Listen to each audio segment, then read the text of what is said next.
buriya ariko n'ubundi turaririmba abazimu bapfe mu izina isaha dutahira nta kibazo abatahase bavuye mu kabari ko bataha nijoro bari mu murimo w'Imana avuze ngo mu kameramani bataraba umwuga bishobora kuzapfa katuzana b'umwuga tuzaye dushyira no kuri televiziyo turebe uko igiterane cyari kimeze. Haleluya. Ese amafaranga dutakaza mu mahoteli iyo ugiye muri hoteli uriranga ko nigeze kugura icyayi muri hoteli imwe i Kigali 1,800 icyayi n'umugati 1,800 ubu se kiracyarimo ubwo se nyakoresheje ku murimo w'Imana hari icyo byabitwayira. Turakurikizaho ijambo ritoya cyane iminota mike nyuma yayo duhimbaza Imana.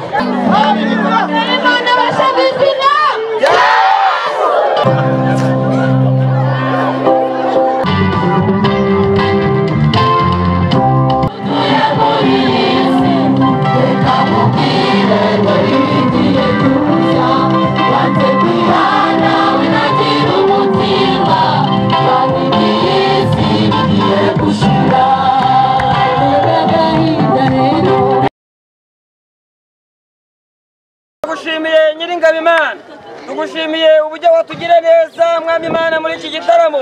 None umukozi wawe ahagurutse avuga ibyawe Mwami Imana, ayiwe reka bihindura imitima y'abenshi kandi bihindura imitima yagize akahebwe.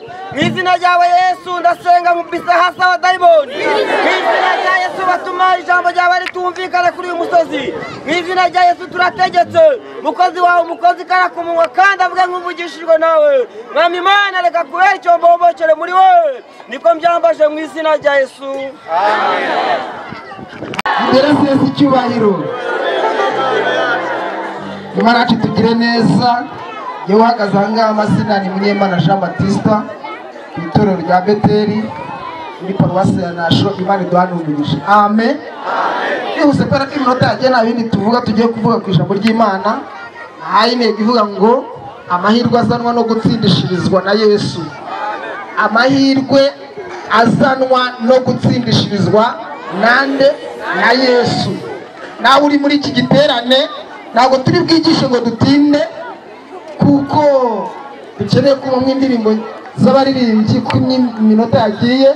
Amahirwe azanwa no gutsindishirizwa nande abaruguru no gutsindishirizwa nande. Uyu mwanya uraza gufata umwanya twumvishije abaririmbyi mwumvishije korali yaturutse Nyamirama ari yakini wumvishije ubutumwa bwiza. Niba rero ubutumwa bwiza wabwumvishije nta kindi twakongera ahubwo wowe uraza kuvuga ngo Mana ndashaka gutsindishirizwa nande nawe Yesu. Imana tugire neza. Kadusome ijambo ry'Imana mu gitabo Urwandiko Pawulo yandikiye itorero ry'i Roma igice cya 5:18 kugeza 19. Uko havuga ngo nuko rero ubwo igicumuro cy'umuntu umwe cyateye ko abantu bose bacirwaho iteka, ni nako icyo gukiranuka cyakozwe n'umuntu umwe cyahesheje abantu bose gutsindishirizwa bagahabwa ubugingo.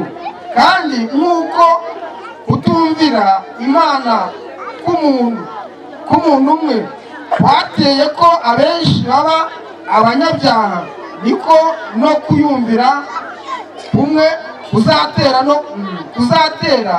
ko abenshi baba abakiranutsi. Imana yacu tugire neza. Pawulo yandikira itorero ry'i Roma. Ahangaha rero niho Pawulo i Roma bavuga ko ashaka ko ariho yapfiriye, ariko ni itorero ry'i Roma ntabwo ariho warivukishije, ahubwo bumvishije ubutumwa bwiza bwa Yesu barahindukira, kuko cyagiye intumwa zumvaga, cyagiye intumwa zuzuraga umwuka wera ku munsi wa Pentekote. Nibwo rero ngo bavuye i Yerusalemu bageze i Roma bashinga itorero buzura umwuka wera. Ariko Pawulo abandikira ngo rero ngo kuko icyaha cyazanywe n'umuntu umwe, ni nako ngo n'agakiza kazanywe n'iki n'umuntu umwe, bituma rero bamwe batsindishirizwa. Ariko ushobora kuba aha ngaha utaratsindishirizwa gutsindishirizwa ukigengwa na kamere y'icyaha, ukiri mu businzi, mu bubata, mu bwibone, mu bujura. Imana yacu tugire neza.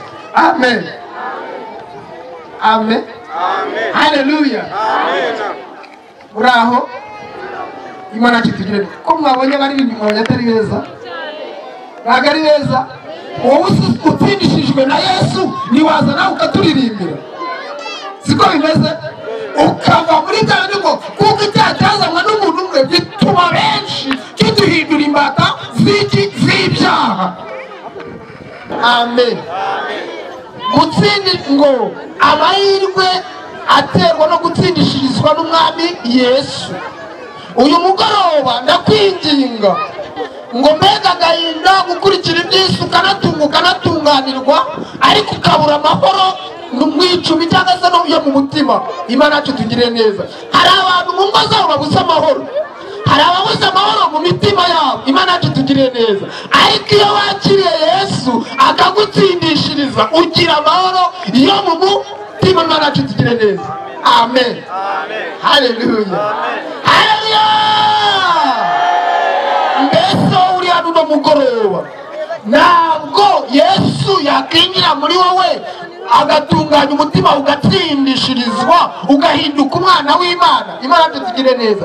Nk'uko natwe twatsindishirijwe Yesu akaduha agakiza kubw'ubuntu. Imana yacu tugire neza. Amen. Nta mafaranga twatanze, hari amafaranga twatanze. Haleluya.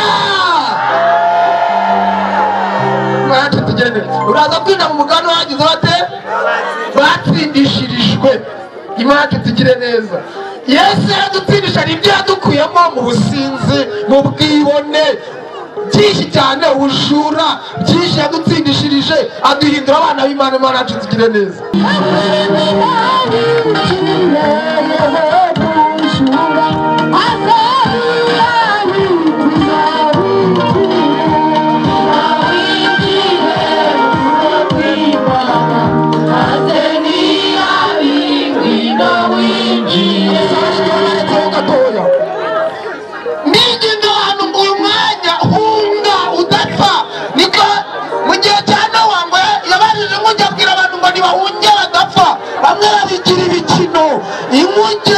Banga kuza kumufasha igihe kigeze, umwuzure umanutse kumanuka cyangwa se imvura imaze kugwa ibaye nyinshi, nibwo bamenye ko ibyo yavuze bisohoye. Imana yacu tugire neza. Nawe afata umwanzuro wumva udapfa, winjire mu maraso ya Yesu, utsindishirizwe na Yesu. Imana yacu tugire neza. Uyu mwanya y'uburyo ukamwemerera aragutsindishiriza ukaba amahoro ugataha unezerewe. Imana yacu tugire neza. Amen. Ahari kuzana nta soni biteye. Bino wica mu mukumbi w'Imana.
gahunda ubwo nibwo zigiye gutangira, nubwo kwije ariko turakora mu izina rya Yesu. Karibu korari.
baraza kwihangana dukwana ibikoresho nk'uko twabitiye kandi Imana umugisha barindi bakorera mu ijuru barahurira ngira ngo hariya bicaye ngo hari ubakeneye kugira ngo yababwiye kugira ngo bavugane itangazo ritoya. Imana ibagire neza. Nagira ngo dusoze rero guhera ku wa kabiri iki giterane kizaba cyageze aho bita ku ikoranabuhanga rya YouTube. Gahindukira izina ryawe Mana ryuhimbarizwe. Turasubitse rero iyi gahunda y'igitaramo dore tugiye gusubira ku macumbi jyana n'abakozi bawe Mana mu nzira bagiye gucamo zitandukanye. Abaririmbyi bagiye kujya hariya Beteli, abagiye kujya ku Murindi, abagiye kujya Nyamirama, abasigaye hano Rugoma, amacumbi tugiye kujyamo yose tugiye mu macumbi maze dushima izina ryawe. Tegura imitego yose y'abadayimoni mu izina rya Yesu Kristo. Umunsi w'ejo tuzahure mu nzu dushima izina ryawe. Urakoze kubanye natwe kandi tugire neza muri byose. Tubisabye Imana tubyizeye dutyo mu izina rya Yesu Kristo umwami wacu. Amen. Amen.